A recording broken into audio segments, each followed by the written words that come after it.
Marine combat veteran who had done several tours of duty overseas. As it turned out, it was far more dangerous to be back at home. But nobody knew that when the officer met a young man at a local McDonald's. That's where our own Lee Cowan picks up this story.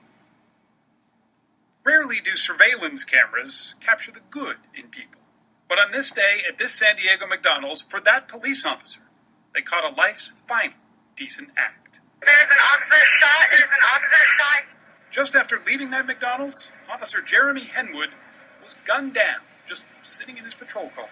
A crime made even more incomprehensible by the fact he had just returned from Afghanistan and served 2 tours in Iraq as a U.S. Marine. I think it goes without saying that Jeremy was a great man and a hero to our country. Thousands turned out for his memorial service, where there were tales of his bravery and chivalry, but it was the last thing he ever did that summed up the way he lived. 3 minutes before he was killed, he's buying lunch for some little kid he didn't even know.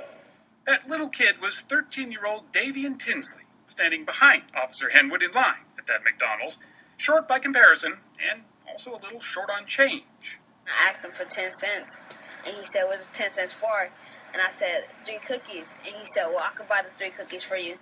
He opened his wallet and his heart to a kid he'd never met. He said, "What do you want to be when you grow up?" And I said, "NBA star."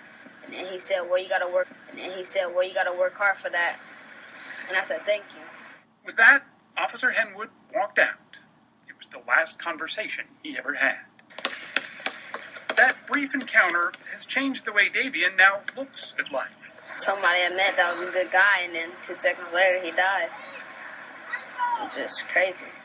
Without knowing it, Officer Henwood had taught a sobering lesson to a boy and the rest of us. Kindness can go a long way, but life isn't always fair. Lee Cowan, NBC News, Los Angeles.